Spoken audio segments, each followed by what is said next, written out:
48 heures. Ouagadougou retient son souffle et l'ultimatum tombe. Un télégramme venu de Washington met 20,16 milliards de dollars sur la table, tandis que 70% des réserves d'or, déjà hypothéquées et surveillées, rappellent la vulnérabilité du pays. Pour comprendre le choc, il faut suivre Ibrahim Traoré au centre du dispositif, minute après minute, et voir, dès nos universités, comment la décision se diffuse. Derrière ce compte à rebours discret, une découverte géologique consignée et une activité inhabituelle vue par satellite déclenchent l'alerte. En quelques heures, Londres vacille et l'équilibre du Sahel se déplace. Ce récit fait une promesse claire. Suivre pas à pas une séquence où une contrainte financière se transforme en levier politique, sans ajouter de faits extérieurs ni d'effets dramatiques artificiels. L'intérêt pour le spectateur est simple. Comprendre comment une menace abstraite devient un choix collectif concret, mesurable dans les décisions, les réactions et les silences. Ici, il ne s'agit pas seulement d'une négociation de dette, mais d'un affrontement de modèles. D'un côté, un ordre monétaire installé depuis des décennies, de l'autre, la possibilité qu'un pays enclavé perturbe cet équilibre par une décision souveraine. Dans cette tension, Ibrahim Traoré n'apparaît pas comme une figure héroïsée, mais comme un point de convergence où se croisent pressions extérieures, attentes internes et regards régionaux. Le véritable enjeu dépasse donc la finance. Il concerne la capacité d'un État à absorber un choc, à le redistribuer dans la société et à modifier, même brièvement, un échiquier plus vaste. Et si l'on se posait une dernière question, si ce choix n'était qu'un début, quelles forces invisibles se mettent déjà en mouvement? En quelques heures seulement, un intervalle si court qu'il devient lui-même un indice, les marchés londoniens vacillent après la détection d'un gisement colossal consigné discrètement dans les registres burkinabés. Ce détail, noyé dans le flux des dépêches, suffit pourtant à déplacer des milliards en anticipation et à transformer une dette abstraite en enjeu stratégique mesurable. Pour saisir cette bascule, il faut quitter la surface des annonces et reconstruire la chaîne des faits. Le pays n'est pas confronté à une crise soudaine, mais à l'aboutissement d'une vulnérabilité ancienne. Exportation d'or sous contrôle extérieur, dépendance aux circuits financiers hérités et marge de manœuvre limitée face aux créanciers dominants. Dans ce cadre, l'ultimatum ne surgit pas comme une surprise, mais comme l'activation d'un rapport de force latent. La découverte géologique change cependant l'équation. Elle révèle que ce qui semblait être une faiblesse structurelle peut devenir un point d'appui. L'or, jusqu'alors traité comme une simple ligne comptable, prend une dimension politique. À Washington, la réaction vise à reprendre la main avant que la séquence n'échappe au modèle établi. À Paris, des signaux militaires confirment que la montée en puissance burkinabé n'est plus théorique.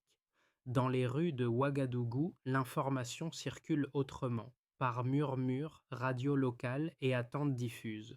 C'est à ce moment précis que la figure d'Ibrahim Traoré se détache, non comme un symbole isolé, mais comme un repère autour duquel se cristallisent les premières interprétations. Sa posture méthodique contraste avec la brutalité du compte à rebours, et cette dissonance éclaire la nature réelle du choc.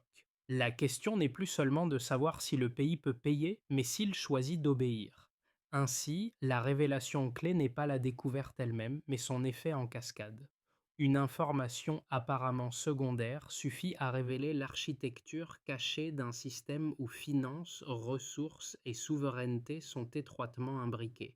Ce déplacement de perspective prépare la suite. Suivre comment une décision centrale commence déjà à produire des effets tangibles.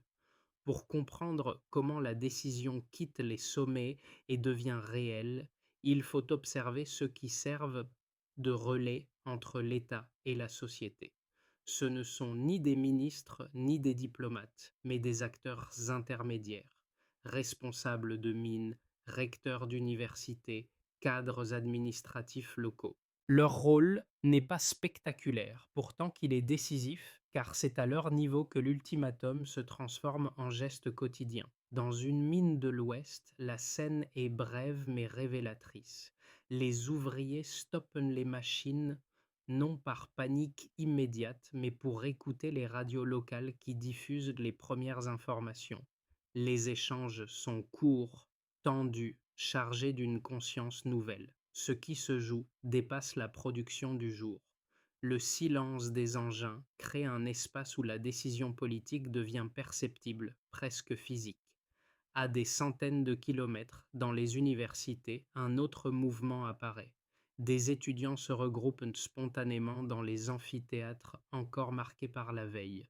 Les débats s'improvisent, nourris de rumeurs, de fragments d'analyse et de projections personnelles. L'atmosphère n'est ni celle d'un chaos, ni celle d'une euphorie, mais celle d'une découverte abrupte, la possibilité qu'un pays jugé périphérique puisse choisir une trajectoire autonome. Ces deux microcas montrent que l'impact n'est pas différé. Il se diffuse immédiatement, par des pauses, des discussions, des regards. La décision ne reste pas enfermée dans les bureaux, elle s'infiltre dans les lieux de travail et de formation, modifiant les perceptions avant même de produire des effets mesurables. Ce que cela signifie concrètement devient clair. Ce qui semblait diplomatique est déjà collectif. Avant l'ultimatum, le pays évoluait dans une forme de routine fragile. Les exportations d'or suivaient des circuits établis depuis des décennies, les flux financiers restaient liés à des mécanismes extérieurs, et l'apparente stabilité masquait une dépendance profonde. Cette normalité, déjà contrainte, fonctionnait tant que personne ne la mettait explicitement à l'épreuve. L'économie avançait mais sous tutelle et les marges de décision restaient étroites. L'activation survient lorsque l'ultimatum est reçu. En quelques heures, la temporalité change. Ce qui se décidait autrefois sur des mois se concentre désormais dans des fenêtres de temps très courtes. La première réponse n'est pas un discours public, mais une série de gestes techniques. Les accès étrangers aux bases de données minières sont coupés sans préavis. Les serveurs sont isolés, les passerelles verrouillées, créant un silence numérique soudain pour les acteurs habitués à surveiller les flux. Ce choix, apparemment administratif, marque une rupture nette. L'information devient un enjeu de souveraineté.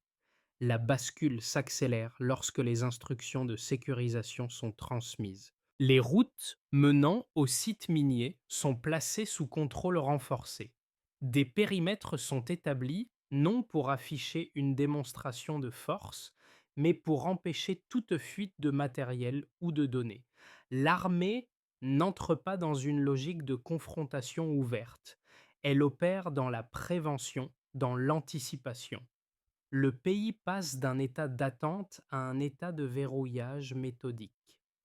À mesure que ces décisions s'empilent, la figure d'Ibrahim Traoré apparaît en filigrane. Il ne multiplie pas les interventions publiques, mais son rôle se lie dans la cohérence de la séquence. Chaque action semble répondre à la précédente comme si la pression extérieure avait obligé l'État à clarifier brutalement ses priorités. L'ultimatum n'est plus seulement subi, il est utilisé comme déclencheur. Le moment charnière intervient lorsque la communication nationale est brièvement interrompue. Les programmes sont suspendus, l'écran devient noir et l'attente s'installe. Cette suspension crée une tension particulière car elle contraste avec la rapidité des décisions techniques déjà prises. Lorsque l'image revient, le message est court, sans emphase excessive. La phrase prononcée agit moins comme une provocation que comme une clarification. L'enjeu n'est pas l'or en tant que métal, mais ce qu'il représente en termes de pouvoir et de peur. Les répliques ne se font pas attendre. Dans la région, les réactions se coordonnent plus vite que prévu. Des soutiens logistiques sont évoqués, des conseillers dépêchés, des espaces aériens ouverts. Ce qui aurait pu rester un bras de fer isolé prend une dimension collective. À l'intérieur du pays, les discussions se déplacent. On ne parle plus seulement de dettes ou de sanctions, mais de résistance organisée et de choix assumés. Cette séquence montre comment une chronologie resserrée peut produire des effets durables. L'activation de l'ultimatum, la bascule administrative, puis les répliques régionales dessinent une ligne de fracture claire entre l'avant et l'après. En quelques jours, un cadre ancien est mis en suspens et une trajectoire nouvelle commence à se former, encore incertaine, mais déjà irréversible dans ses principes. Le point de lecture change lorsque les chiffres commencent à parler.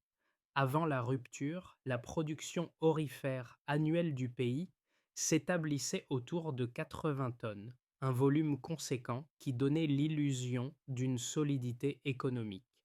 En réalité, cette base révélait surtout une dépendance structurelle. L'extraction était largement contrôlée par des concessions étrangères et la valeur captée localement restait limitée. Ces 80 tonnes n'étaient donc pas seulement d'un indicateur de richesse, mais le reflet d'une position subalterne dans une chaîne de valeur dominée de l'extérieur. Après la décision, le premier delta apparaît rapidement. La production recule temporairement de 18%.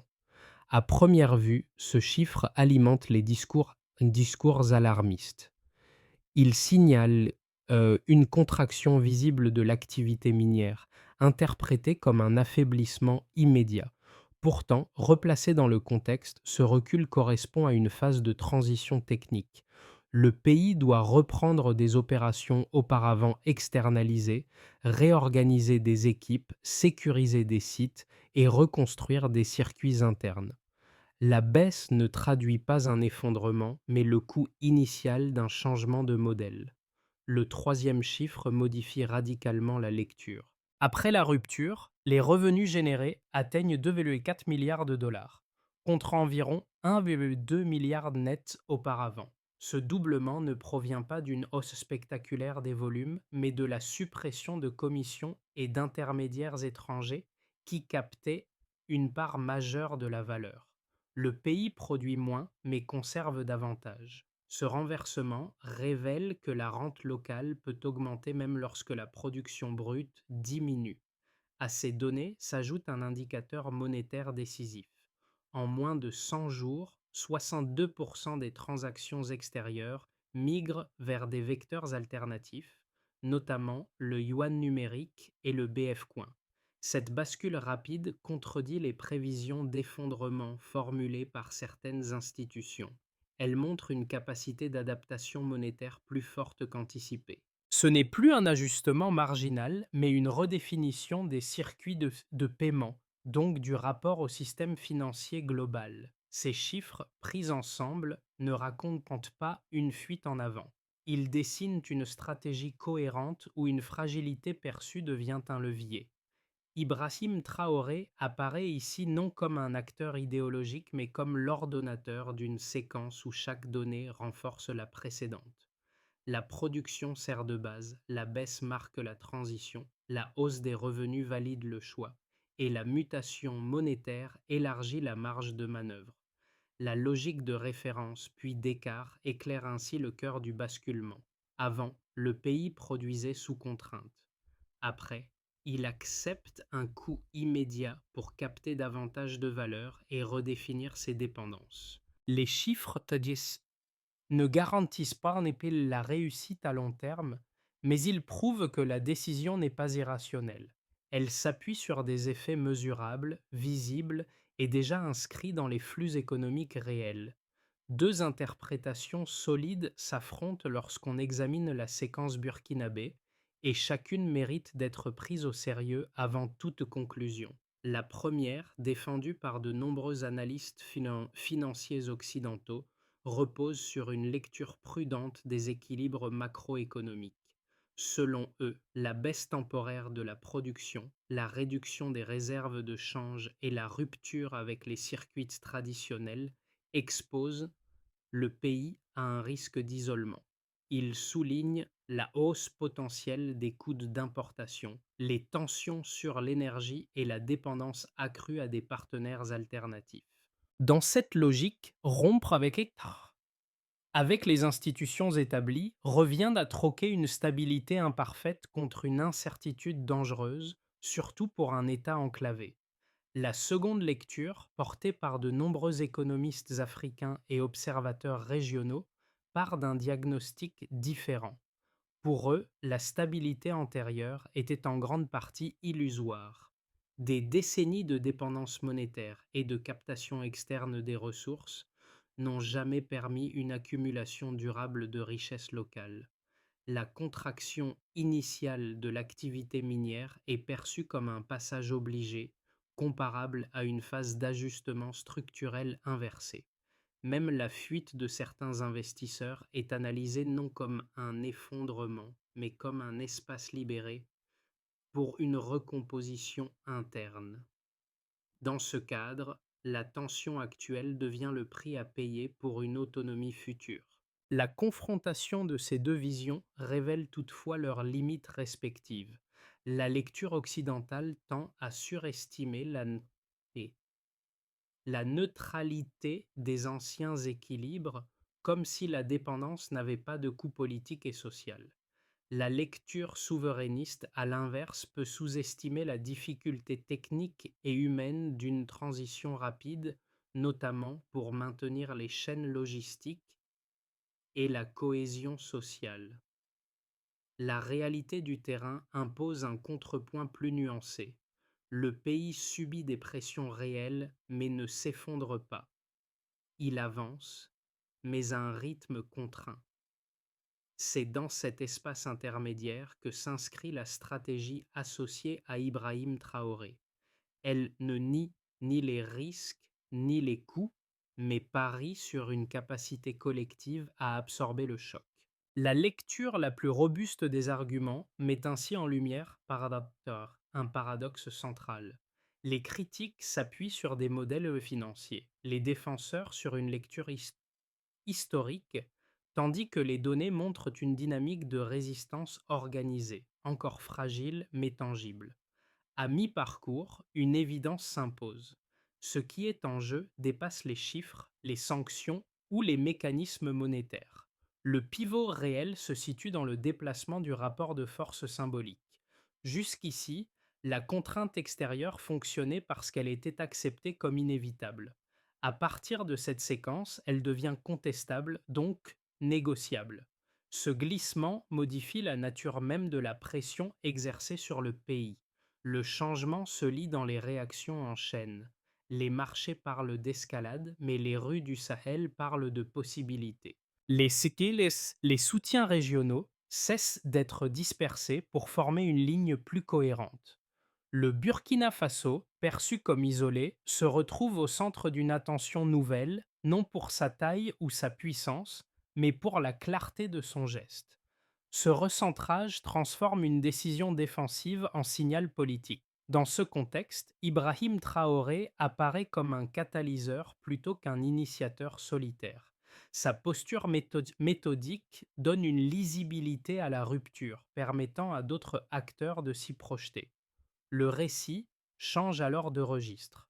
Il ne s'agit plus de résister à un ultimatum, mais de tester jusqu'où un État peut redéfinir les règles sans s'effondrer. Ce midpoint révèle donc l'essentiel. La crise n'est plus seulement subie. Elle devient un terrain d'expérimentation dont les effets commencent déjà à dépasser le cadre national. Les effets de la décision se déploient rapidement en plusieurs cercles distincts, chacun révélant une facette différente du basculement en cours.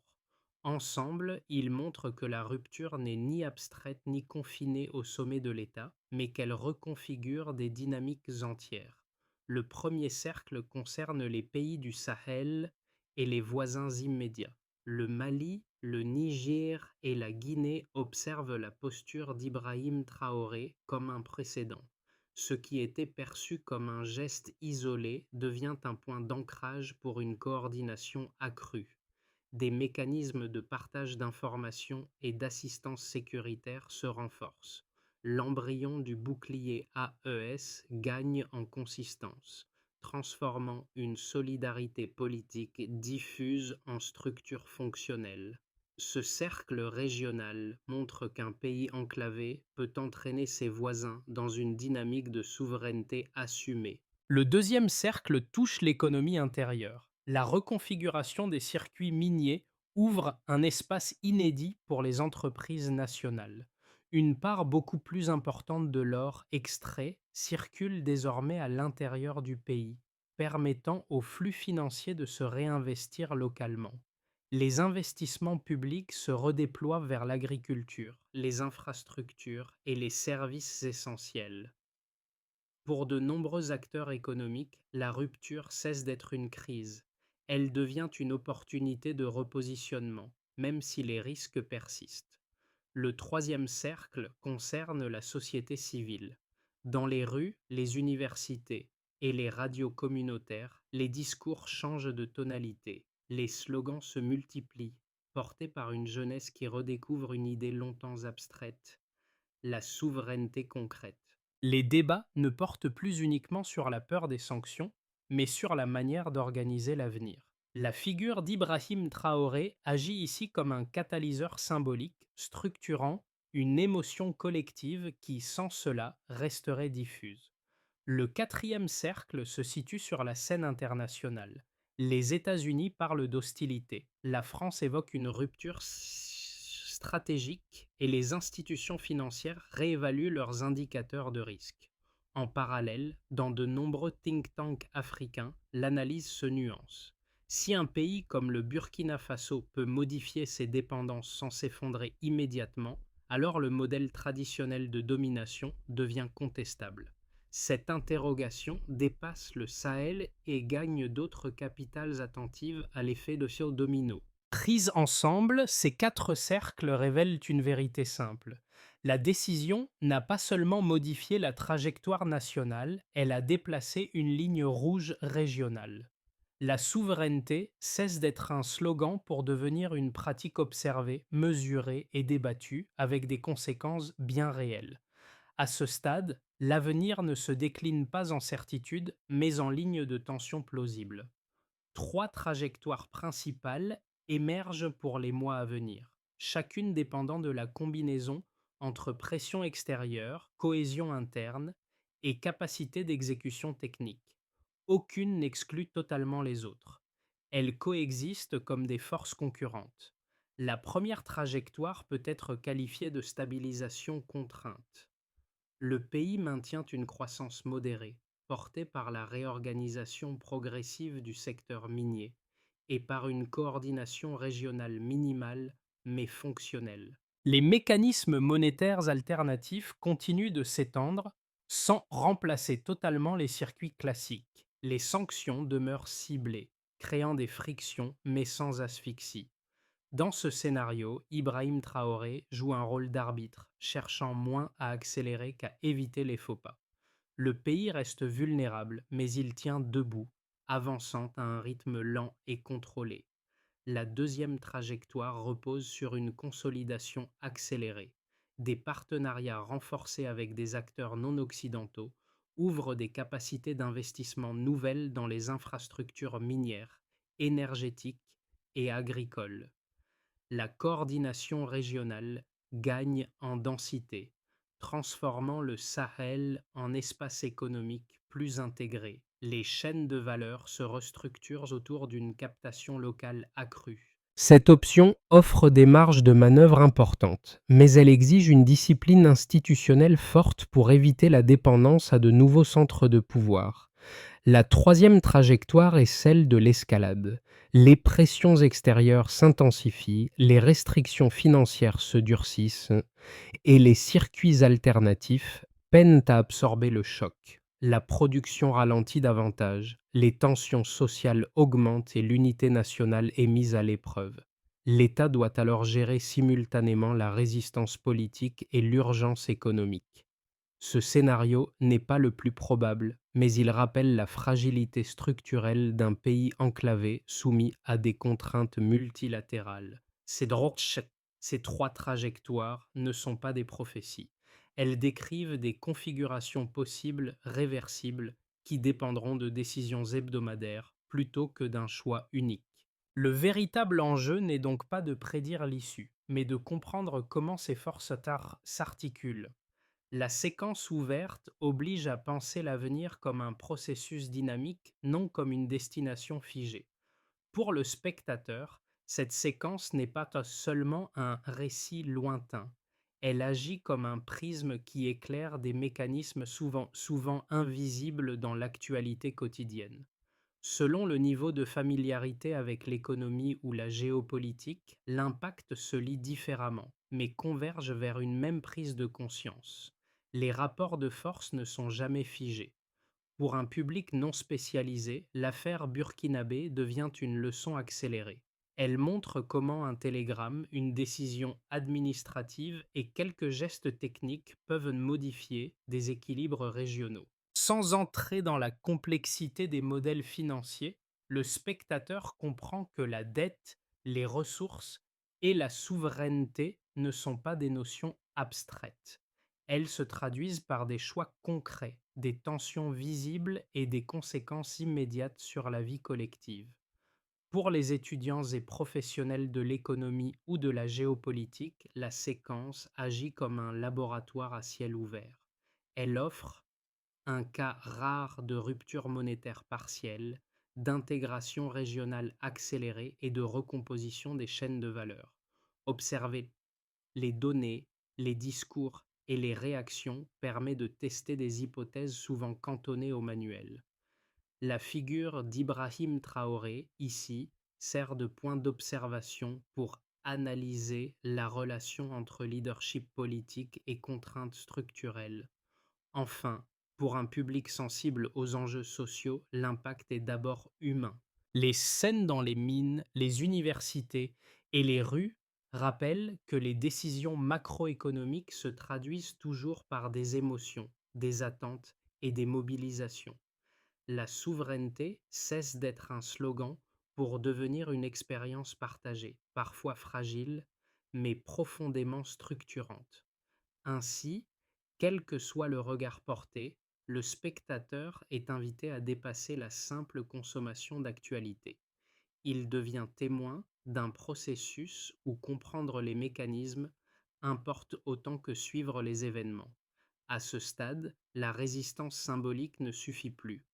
Pour durer, elle doit se traduire en actions organisées, mesurables et coordonnées. La trajectoire esquissée repose sur une feuille de route progressive où chaque étape vise à consolider ce qui a été ouvert par la rupture initiale. L'enjeu n'est pas d'aller vite, mais de rendre le mouvement irréversible. La première étape concerne le contrôle effectif des ressources. La reprise en main du secteur minier s'accompagne d'un objectif clair: aligner l'extraction, la transformation et la redistribution sur des priorités nationales. Chaque pourcentage de valeur capté localement devient un indicateur de souveraineté réelle. Cette phase exige des compétences techniques, des audits continus et une capacité à résister aux pressions juridiques extérieures. La deuxième étape touche à l'énergie et aux infrastructures. Réduire la dépendance aux importations énergétiques permet de limiter l'impact de sanctions ciblées. Les programmes solaires et géothermiques ne sont pas présentés comme des choix idéologiques, mais comme des outils de sécurité économique. Ils stabilisent la production, sécurisent les services essentiels et protègent la population des chocs externes. La troisième étape repose sur l'intégration régionale. En coordonnant les politiques avec les voisins, le pays élargit sa base de négociation. Les échanges d'informations, la mutualisation logistique et la synchronisation des décisions créent un espace plus résilient face aux pressions multilatérales. Dans cette architecture, Ibrahim Traoré joue un rôle de garant de cohérence. Sa posture ne consiste pas à promettre des résultats immédiats, mais à maintenir une discipline stratégique. La feuille de route n'assure pas le succès, mais elle transforme une crise en processus structuré, capable de produire des effets durables. Lorsque la tension retombe légèrement, une image continue de s'imposer presque malgré elle, celle des ouvriers de l'Ouest qui, au tout début de la séquence, avaient arrêté leur machine pour écouter les premières informations venues de la capitale. Ce geste simple, suspendu dans le bruit métallique, traverse tout le récit comme un fil discret. Il rappelle que la crise ne s'est pas jouée uniquement dans les télégrammes, les chiffres ou les salles de négociation, mais aussi dans ces instants de silence partagé. À travers ces scènes, la décision cesse d'être abstraite. Elle devient une expérience vécue, ressentie, discutée. Les débats dans les universités, les slogans dans les rues, les discussions à la radio composent une même trame, celle d'un pays qui redécouvre sa capacité à choisir, même sous contrainte. La souveraineté n'apparaît plus comme un concept lointain, mais comme une pratique fragile, exigeante, parfois inconfortable. Dans ce cadre, Ibrahim Traoré n'est pas présenté comme un héros solitaire. Sa posture méthodique agit plutôt comme un point de fixation, permettant à des émotions dispersées de se structurer. La dignité évoquée dans les premiers instants trouve ici son sens. Elle ne promet pas la victoire, mais elle change la manière d'affronter l'incertitude. Ce rappel émotionnel ne clôt pas l'histoire. Il souligne simplement que, désormais, le retour en arrière paraît plus difficile que la poursuite du chemin engagé. Ce récit ne se referme pas sur une décision figée ni sur une certitude géopolitique. Il ouvre plutôt un espace de réflexion plus large sur la manière dont les États, petits ou grands, peuvent reprendre prise sur ce qui leur appartient lorsque les cadres établis montrent leurs limites. Le cas du Burkina Faso agit comme un révélateur. Il montre qu'une contrainte financière peut devenir un moment de clarification collective, capable de déplacer des lignes longtemps considérées comme immuables. Pour le spectateur, l'enjeu n'est pas d'adhérer à une position ou d'en rejeter une autre. Il consiste à comprendre comment ces dynamiques transforment l'environnement économique et politique global. Les mécanismes de dette, les récits médiatiques, les alliances régionales ne sont pas abstraits. Ils influencent directement les trajectoires des sociétés et les marges de choix disponibles. À travers la figure d'Ibrahim Traoré, ce qui se donne à voir n'est pas un modèle clé en main, mais une interrogation ouverte. Jusqu'où une cohérence entre décisions politiques, soutien social et organisation technique peut-elle aller sans se briser? La réponse ne se trouve pas encore dans les chiffres définitifs, mais dans l'attention portée au processus en cours.